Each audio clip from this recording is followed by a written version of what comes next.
नमस्कार, मैं हूं अमित पालित। दोपहर के 12 बज रहे हैं और आप देख रहे हैं प्रहार। प्रहार में सबसे पहले बात करेंगे पश्चिम बंगाल में बेखौफ बदमाशों के आतंक की। ममता बनर्जी के राज में उन्हीं की पार्टी के नेता भी सेफ नहीं है। हावड़ा में टीएमसी नेता पर खुलेआम फायरिंग हुई है। टीएमसी नेता और हावड़ा के सपुईपाड़ा पंचायत के मुखिया देवव्रत मंडल पर 6 राउंड फायरिंग की गई है। टीएमसी नेता को 2 गोली लगी है। फायरिंग में टीएमसी नेता का एक साथी अनुपम राणा भी घायल हुआ है। टीएमसी नेता देवव्रत मंडल को अस्पताल में भर्ती कराया गया है, जहां उनका इलाज किया जा रहा है। टीएमसी नेता पर फायरिंग का आरोप गैंगस्टर बासु चौधरी पर लगा हुआ है। बासु चौधरी इलाके का कुख्यात गैंगस्टर है। सूत्रों के मुताबिक 2012 में देवव्रत मंडल पर गैंगस्टर बासु ने जानलेवा हमला किया था। अब टीएमसी नेता देवव्रत मंडल जब एक शादी समारोह से लौट रहे थे, तभी उनके ऊपर यह फायरिंग की गई है। पहले उन्हें हावड़ा के एक नर्सिंग होम में भर्ती किया गया था, जिसके बाद उन्हें एसएसकेएम हॉस्पिटल में शिफ्ट कर दिया गया है।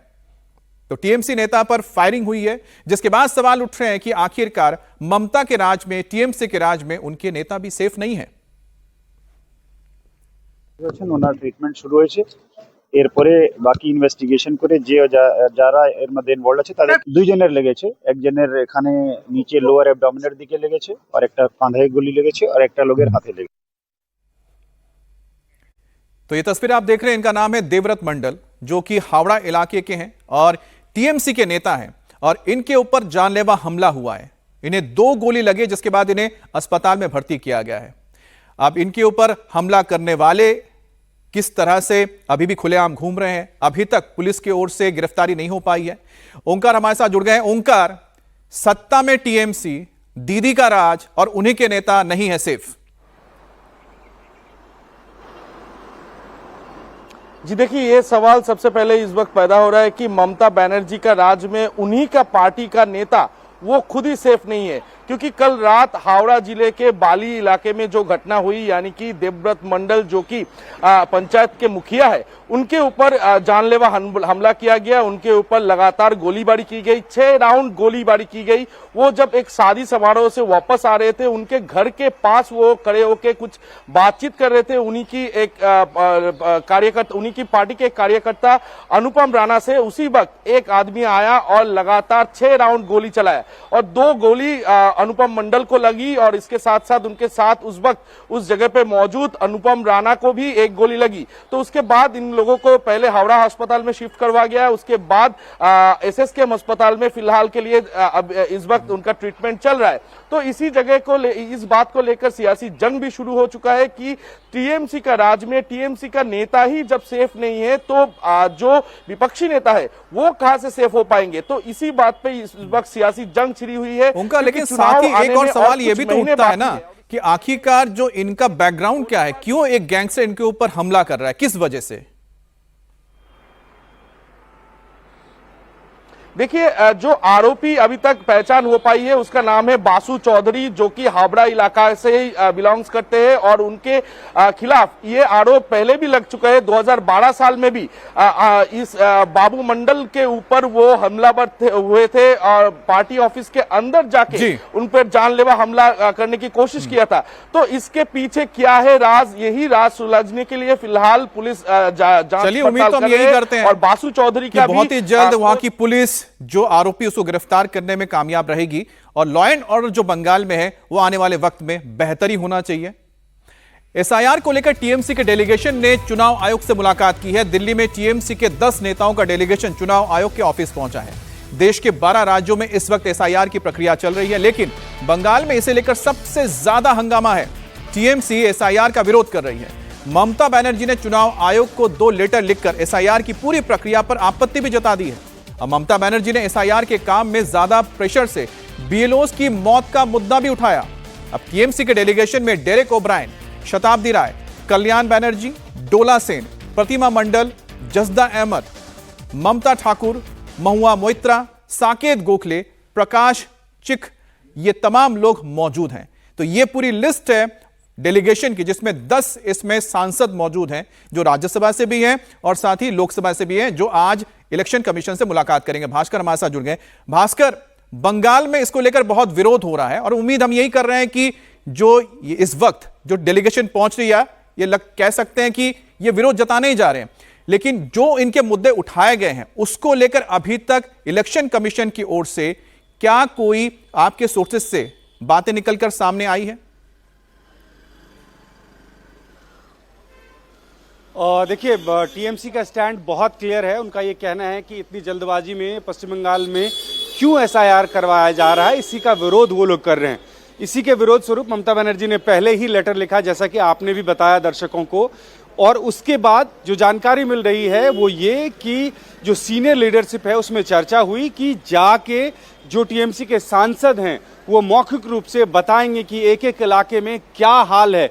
यही वजह है कि 10 सांसद यहाँ पे पहुंचे हैं और वो बताएंगे कि कैसे अभी तक इस एसआईआर की वजह से जो टीएमसी मानती है कि 41 लोग हैं जो सीधे सीधे प्रभावित हुए थे, जिनमें से 35 लोगों की मौत हुई है और 6 लोग अभी हॉस्पिटल में हैं। इसी तरह से बीएलओ की अगर बात करें तो 3 बीएलओ की मौत हो चुकी है और अभी भी 1 दर्जन से अधिक बीएलओ जो हैं वो हॉस्पिटल में हैं। इस एसआईआर का इतना ज़्यादा दबाव है उनके ऊपर में। लेकिन जैसे 12 राज्यों में एसआईआर की प्रक्रिया चल रही है उसी तरह से पश्चिम बंगाल में भी जारी रहेगा। इसमें बहुत ज़्यादा कहीं से भी राहत मिलने की उम्मीद नहीं है। टीएमसी ये मान के चल रही थी कि इसका विरोध इसलिए भी करना जरूरी है कि पश्चिम बंगाल में चुनाव होना है और चुनाव से पहले आपाधापी में एसआईआर कराना जरूरी नहीं है, इतना वक्त दिया जाए। लेकिन ये माना जा रहा है कि चुनाव से पहले एसआईआर की प्रक्रिया पूरी हो जाएगी। आपने देखा होगा किस हिसाब से जो पश्चिम बंगाल में जो बांग्लादेश के नागरिक रह रहे हैं उनमें ऐसी होड़ लगी है कि वो वापस जाएं, उनको कहीं पकड़ के जेल में ना डाला जाए। इस तरह के विजुअल्स आने के बाद जो कि आंशिक रूप से सफलता के रूप में गिनी जाती है इसके एसआईआर की, तो उसके बाद नहीं लगता है कहीं से भी कि एसआईआर को रोका जाएगा या कि चुनाव तक टाला जाएगा। हाँ, इतना जरूर है कि टीएमसी के नेता अपने जो ग्राउंड स्टाफ है उनसे जो फीडबैक मिल रहा है वो सब लाके यहाँ पे जरूर देंगे चुनाव आयोग को, जिससे इस प्रक्रिया में थोड़ी बहुत और सुधार की गुंजाइश हो, बहुत ज्यादा लोग प्रभावित ना हो, ये जरूर किया जा सकता है। साथ ही जो ये पूरा एसआईआर का मामला है इस वक्त सुप्रीम कोर्ट में भी है। अब आगे देखना होगा कि आगे इस पूरे एसआईआर के प्रक्रिया को लेकर सुप्रीम कोर्ट से भी क्या निर्देश आता है। बहरहाल आज टीएमसी का जो डेलीगेशन है इलेक्शन कमीशन से मुलाकात करने जा रहा है, उनको क्या जवाब मिलता है उसके बारे में जाहिर सी बात है वो आकर मीडिया के सामने रखेंगे, उसके अपडेट हम आपको देते रहेंगे। आगे बढ़ते हैं, बात करेंगे कनाडा में कॉमेडियन कपिल शर्मा के कैफे पर फायरिंग की साजिश करने वाले बंधु मान सिंह को दिल्ली पुलिस ने गिरफ्तार कर लिया है। अब बंधु मान सिंह का नया वीडियो सामने आया है। इस वीडियो में बंधु मान हथियारों के साथ नजर आ रहा है। बंधु मान सिंह को दिल्ली पुलिस की क्राइम ब्रांच ने पंजाब के लुधियाना से गिरफ्तार किया है। बंधु मान सिंह गैंगस्टर गोल्डी बरार का मेन हैंडलर है। आपको बता दें कि कॉमेडियन कपिल शर्मा के कनाडा के कैफे में 3 बार फायरिंग हुई है, जिसके बाद से दिल्ली पुलिस की क्राइम ब्रांच लगातार मुख्य साजिशकर्ता की तलाश कर रही थी। तो आखिरकार यह बंधु मान गिरफ्त में आ गया है, दिल्ली पुलिस की ओर से कार्रवाई में पकड़ा गया है और उसकी तस्वीर भी सामने आई है जिसमें वो हथियारों के साथ नजर आ रहा है।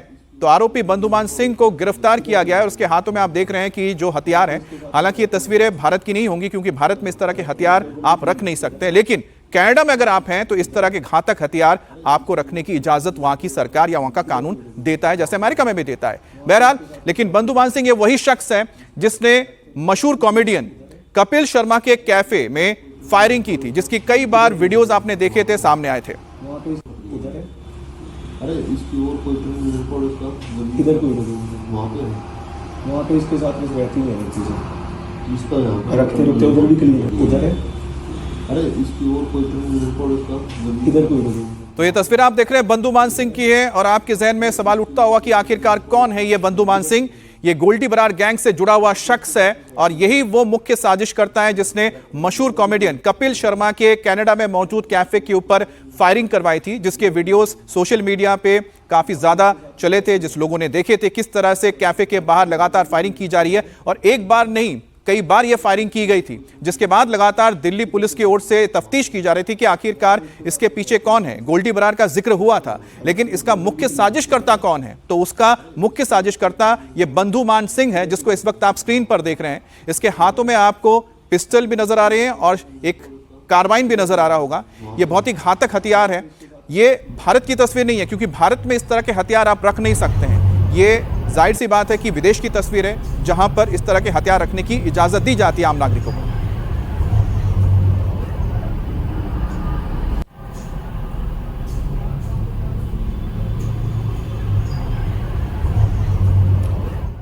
तो 1-2 तस्वीर जो आपके सामने है, एक तस्वीर में जहां ये हथियार को दिखा रहा है और दूसरी तस्वीर में आप देख पा रहे हैं कि फायरिंग कर रहा है ये पिस्टल से।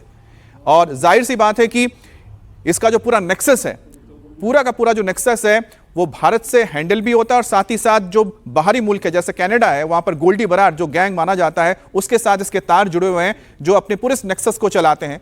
और इसी के तहत कॉमेडियन कपिल शर्मा के कैफे के ऊपर फायरिंग की गई थी, धमकियां दी गई थी, जिसके बाद दिल्ली पुलिस इस पूरे मामले में तफ्तीश कर रही थी और बड़ी कामयाबी मिली जब बंधु मान सिंह उनके गिरफ्त में आ गया।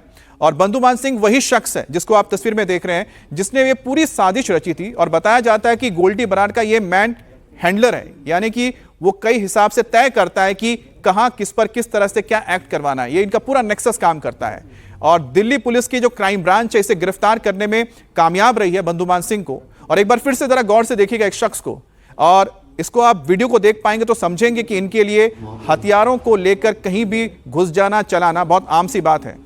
दूसरी बात यह है कि जो वीडियो है भारत का नहीं है, क्योंकि भारत में इस तरह के हथियार आप नहीं रख सकते हैं। और जो ये हथियार आपको नजर आ रहे हैं, जिस मुल्क की हम बात करें, चाहे कनाडा हो या अमेरिका हो, इन इलाकों में इस तरह के हथियार आम लोग रख सकते हैं क्योंकि वहां की कानून इजाजत देती है। लेकिन ये वो शख्स है जिसने कॉमेडियन कपिल शर्मा के कैफे के ऊपर, कैफ्स कैफे जिसका नाम है, हमला किया था, फायरिंग की थी। एक बार नहीं की थी, कई बार फायरिंग की गई थी, जिसका वीडियो कई बार सामने आया था, लोगों ने देखा था। तब यह सवाल उठता था कि आखिरकार कनाडा में किस तरह के कानून व्यवस्था है कि कोई भी वहां पर सरेआम निकलकर फायरिंग कर सकता है, कैफेस के ऊपर जाकर फायरिंग कर सकता है। हमारे साथ अतुल भाटिया जुड़ गए हैं। अतुल भाटिया, ये बंधु मान सिंह, ये शख्स कौन है, इसकी जो तस्वीर हम इस वक्त देख रहे हैं? देखिए, जो बंधु मान सिंह शेखो है, इसकी लुधियाना से क्राइम ब्रांच ने गिरफ्तारी की है। अगस्त महीने में ये कनाडा से हिंदुस्तान आया था। इसको डर था कि कनाडा पुलिस जिस तरीके से कैप्स कैफे पे फायरिंग हुई है, इसकी गिरफ्तारी वहां पर हो सकती है। यही कारण था कि ये अगस्त महीने में हिंदुस्तान आता है। अब से कुछ दिनों पहले दिल्ली पुलिस की क्राइम ब्रांच ने एक गैंग पकड़ा था जिनके पास से हथियार मिले थे और ये हथियार जो है वो पाकिस्तान से ड्रोन के जरिए पंजाब में गिराए जा रहे थे और वहां पर बड़े गैंगस्टर को ये हथियार जाने थे। और जब इसी की इन्वेस्टिगेशन दिल्ली पुलिस की क्राइम ब्रांच कर रही थी तो लुधियाना में ये जो बंधु मान सिंह शेखो है, जो कि गोल्डी गैंग का मेंबर है, इसकी गिरफ्तारी होती है। इसके पास से कई हथियार मिले हैं जो कि चाइनीज हैं। यही हथियार जो पाकिस्तान से ड्रोन के जरिए गिराए गए थे वही ये हथियार है। तो अब क्योंकि कई एजेंसियां जो शेखों से पूछताछ कर चुकी हैं, दिल्ली पुलिस की क्राइम ब्रांच में गिरफ्त में है। अब से कुछ देर बाद यानी कि 11:30 बजे ज्वाइंट सीपी क्राइम ब्रांच जो है वो इस पूरे मामले के अंदर प्रेस कॉन्फ्रेंस करेंगे। लेकिन सबसे खास बात यह कि गोल्डी ढिल्लो गैंग का ये मेंबर है और अब इस गैंग के और भी कई लोग पुलिस की गिरफ्त में होंगे, क्योंकि कनाडा के अंदर सरे के अंदर कैप्स कैफे जो है वहां पर 3 बार फायरिंग की गई थी। हमने देखा था कि मुंबई के अंदर कपिल शर्मा की सिक्योरिटी इस पूरे मामले के बाद जब फायरिंग होती है कैप्स कैफे में कनाडा में सरे के अंदर, उसके बाद कपिल शर्मा की सिक्योरिटी काफी बढ़ाई जाती है, उनके घर की सिक्योरिटी बढ़ाई जाती है। तो अब जब शेखो पुलिस की गिरफ्त में है, क्राइम ब्रांच ने उसको पकड़ा है, तो अब क्योंकि हथियार पूरे जितने भी जो पूरी फायरिंग हुई थी कैप्स कैफे पे, तो उसमें सारे हथियार, पूरा लॉजिस्टिक जो है वो शेखो ने मुहैया कराया था। तो अब शेखो से जब पूछताछ होगी, क्योंकि मैं जैसे मैंने पहले भी बताया अमित कि कई एजेंसियां इसके अंदर IB, NIA और रॉ वो लगातार इससे पूछताछ कर चुकी है और आज दिल्ली पुलिस ने इसको दिखाया कि इसको गिरफ्तार किया गया है। तो अब जो गोल्डी ढिल्लो गैंग है उसके और भी कई मेंबर्स पकड़े जाएंगे। किस तरीके से पूरी कैप्स कैफे पे और साथ ही साथ अतुल ये भी शायद जानने को मिलेगा कि आखिरकार किस तरह से जो ये बदमाश है, ये गैंगस्टर है, ये भारत आने के लिए किस फर्जी नाम का इस्तेमाल करते हैं या कौन सा तरीका अपनाते हैं कि जब वो भारत तो आ जाते हैं और उसके बाद पकड़े गए हैं, लेकिन किस तरह से भारत में दाखिल हुए, ये रास्ता क्या है, ये भी पूरा नेक्सस निकलकर सामने आएगा। आगे हम बात करेंगे अब कर्नाटक की। कर्नाटक में शक्ति प्रदर्शन जारी है। कर्नाटक में मुख्यमंत्री विवाद को लेकर बड़ी खबर आ रही है। कल शाम या फिर रविवार को सिद्धरमैया, DK शिवकुमार को दिल्ली बुलाया जाएगा। कांग्रेस हाईकमान अब एक्शन में है। CM और डिप्टी CM दोनों को दिल्ली बुलाकर मुख्यमंत्री की कुर्सी को लेकर चल रही खींचतान को खत्म करने की अब यहां पर जद्दोजहद है। वही जानकारी के मुताबिक राहुल गांधी ने कर्नाटक कांग्रेस के कुछ सीनियर नेताओं को पिछले 3-4 दिनों में अलग अलग संपर्क किया है और किसी एक पक्ष में फैसला लेने पर पार्टी और सरकार पर पड़ने वाले असर क्या हो सकता है उसको लेकर चर्चा की है, यानी फीडबैक लिया गया है। राहुल गांधी दोनों नेताओं से बातचीत से पहले एक रिपोर्ट तैयार कर रहे हैं। कर्नाटक में सिद्धरमैया और DK शिवकुमार का झगड़ा अब खुलकर सामने आ चुका है। अब तक DK शिवकुमार बोल रहे थे कि सिद्धरमैया चुप थे, लेकिन अब सिद्धरमैया ने भी जवाबी हमला कर दिया है। कल DK शिवकुमार ने एक ट्वीट किया, एक कोटेशन लिखा, word power is world power, यानी कि शब्दों की ताकत दुनिया की सबसे बड़ी ताकत है। इस ट्वीट के जरिए डीके शिव कुमार ने सिद्धरमैया और कांग्रेस आलाकमान को पुराना वादा याद दिलाया। फिर कल शाम को सिद्धरमैया ने पलटवार किया। ट्विटर पर सिद्धरमैया ने लिखा, a word is not power unless it बेटर्स the world for the people. यानी कि शब्द की ताकत तब तक कुछ नहीं होती है जब तक कि वो लोगों की बेहतरी के लिए ना हो। इसके बाद सिद्धरमैया ने कर्नाटक सरकार की कई स्कीम्स गिना दी। नोट करने वाली बात तो यह है कि इस ट्वीट की आखिरी कुछ लाइनें हाईलाइट की गई हैं। असल में शिव कुमार ने अपने ट्वीट में लिखा था कि हर किसी को अपने वचन का मान रखना चाहिए।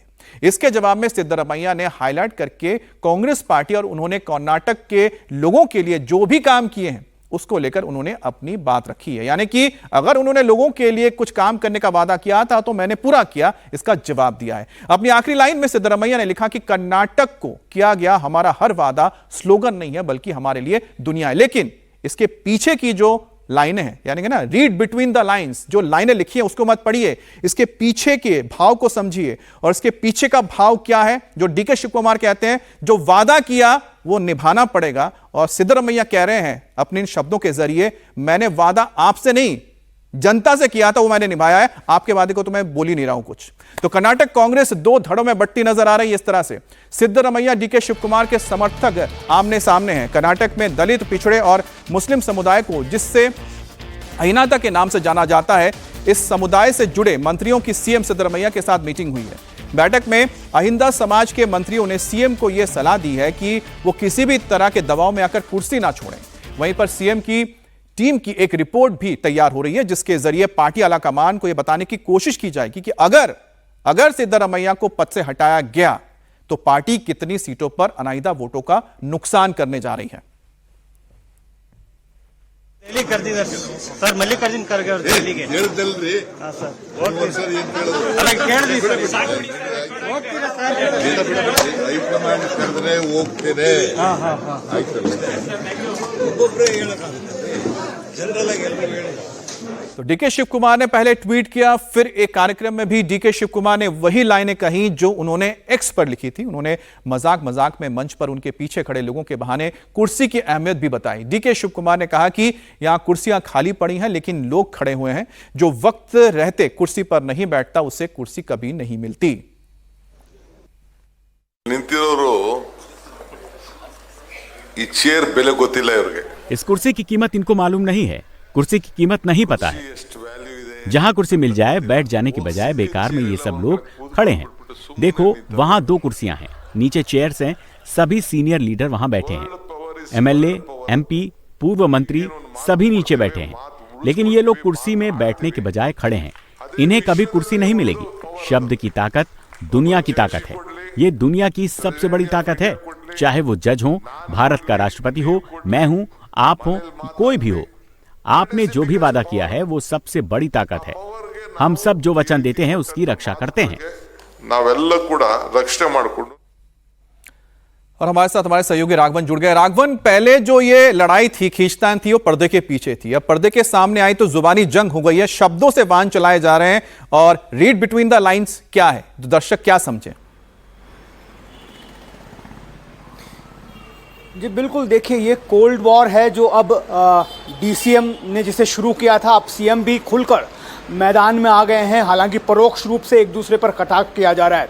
ये दोनों ही ट्वीट जिसकी आप चर्चा कर रहे थे अमित, दोनों ही जो बातें हुई है वो आला कमान को बिल्कुल भी पसंद नहीं आई है। हमने देखा कि आज सुबह डीके शिव कुमार के घर पर जो आईटी मंत्री हैं प्रियांक खरगे, जो एआईसीसी प्रेसिडेंट के बेटे भी हैं, वो गए। उन्होंने कहा हालांकि बाहर आकर कैमरे पर कि हमने एडमिनिस्ट्रेटिव बात की है, लेकिन जो सूचना हमें मिल रही है उसमें ये बताया गया है दोनों ही नेताओं को कि दोनों पब्लिकली इस चीज़ को लेकर जाने से बचेंगे, क्योंकि इससे पार्टी की छवि, सरकार की छवि, दोनों का ज़बरदस्त नुकसान हो रहा है। पहले ही से ही हाईकमान की इस बात को लेकर किरकिरी हो रही है कि जब ये मामला 2.5 साल पुराना था तो अब तक इसे सुलझाया क्यों नहीं गया। 29 की शाम या 30 की, यानी शनिवार और रविवार को इन दोनों नेताओं को दिल्ली बुलाने की चर्चा है। खरगे इस बात को साफ साफ कह चुके हैं कि दोनों नेताओं को दिल्ली बुलाया जाएगा।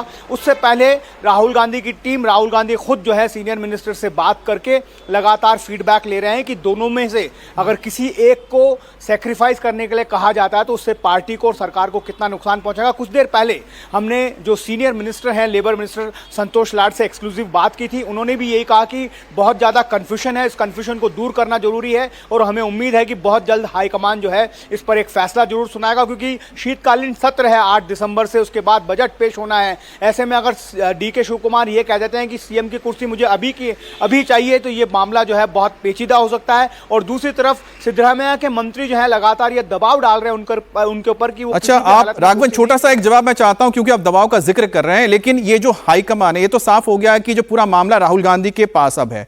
यहां पर जो अध्यक्ष हैं यानी कि मल्लिकार्जुन खड़गे, उनके पास नहीं है, ये मामला राहुल गांधी देख रहे हैं। लेकिन जो स्टेट है उसमें पार्टी की कमान किसके हाथ में, डीके या फिर सिद्धरामैया? जी देखिए, अगर विधायक संख्या की बात कर लें तो अभी भी सिद्धरामैया खेमा इस बात को लगातार जोर देकर कह रहा है कि बहुमत विधायकों का समर्थन उनके पास है। डीके शिव कुमार का कैंप जो है वो लगातार, डीके सुरेश उनके जो भाई हैं, उन्होंने इसकी जिम्मेदारी ली है। पिछले 5 दिनों से लगातार हर विधायकों के साथ वो संपर्क में हैं। हमें जो बताया गया उसके मुताबिक करीब 74 विधायकों को उन्होंने संपर्क किया और कहा कि अगर ऐसी स्थिति बनती है कि पार्टी हाईकमान ये कहता है कि सीएलपी डिसाइड करेगा कि नेता कौन होगा, तो ऐसी सूरत में उनको सपोर्ट करें। कुछ ऐसे विधायक हैं जो फंड की कमी के चलते नाराज हैं, उनके क्षेत्रों में काम नहीं हो रहा, तो उन्होंने ये जरूर आश्वासन दिया है। जैसा बता रहे राघवन की खेमाबंदी चल रही है कि कौन अपने पाले में कितने विधायकों को ला सकता है। बहरहाल इंतजार थोड़ा और करना पड़ेगा और ये सस्पेंस फिलहाल ही बरकरार है, मैच अभी जारी है। कर्नाटक कांग्रेस में गृह युद्ध छिड़ा है और इसी बीच आज प्रधानमंत्री कर्नाटक के दौरे पर हैं। प्रधानमंत्री ने उडुपी में रोड शो किया। फिलहाल श्री कृष्ण मठ में प्रधानमंत्री मोदी पहुंचे, जहां वो पूजा कर रहे हैं और बहुत ही ये प्राचीन मठ है और इस प्राचीन मठ के लिए जब प्रधानमंत्री निकले तो आप देख सकते हैं उडुपी में प्रधानमंत्री मोदी का जबरदस्त स्वागत किया गया। सड़कों के दोनों तरफ देखिए, रोड के दोनों तरफ आपको लोग नजर आ रहे होंगे और प्रधानमंत्री मोदी ने भी किसी को निराश नहीं किया। जो उनका ये चित परिचित अंदाज है, वो गाड़ी से बाहर निकले और सभी लोगों का उन्होंने अभिवादन किया। इसमें एक बहुत ही इंटरेस्टिंग तस्वीर भी नजर आई। प्रधानमंत्री जब रोड शो करते हुए जा रहे थे तो कुछ लोग अपने घर की बालकनी में खड़े थे, तो वहां पर मौजूद जो महिलाएं हैं वो प्रधानमंत्री मोदी का उनकी आरती उतारे थे, लौ जला के यानी दीप जला के। अभी रोड शो के बाद प्रधानमंत्री मोदी उस मठ में पहुंचे हैं जहां पर प्रधानमंत्री मोदी आज इस कार्यक्रम में हिस्सा ले रहे हैं। यहां पर बड़ी तादाद में लोग, एक सामूहिक गीता पाठ का आयोजन किया गया। बहुत ही पुराना यह मंदिर है, ऐतिहासिक मंदिर है और इस मंदिर में प्रधानमंत्री मोदी कुछ वक्त बिताएंगे और खास तौर पे इसी समारोह में हिस्सा लेने के लिए प्रधानमंत्री मोदी उडुपी पहुंचे हैं। श्री कृष्ण मंदिर मठ इस वक्त बताया जा रहा है करीब 1300 ईस्वी में इस मठ का निर्माण किया गया था और उसके बाद ही इस आसपास के इलाके के लोगों की बहुत बड़ी आस्था है इस मठ पर, जहां इस वक्त प्रधानमंत्री मोदी मौजूद हैं। तो ये तस्वीरों में देखिए, प्रधानमंत्री मोदी को यहां पर आप देख पा रहे हैं, उन्हें स्वागत किया गया, उन्हें टीका लगाया गया। उसके बाद पूरा ये मठ का दर्शन वो कर रहे हैं, पूरे कॉम्प्लेक्स को देख रहे हैं और यहां पर गीता पाठ लगातार किया जा रहा था और श्री कृष्ण मठ के प्रधानमंत्री मोदी यहां पर दर्शन कर रहे हैं। इसके अलावा प्रधानमंत्री मोदी यहां पर लक्षकण गीता प्राणायाम प्रोग्राम में शिरकत करेंगे और सुवर्ण तीर्थ मंडपम का उद्घाटन भी प्रधानमंत्री मोदी करने जा रहे हैं।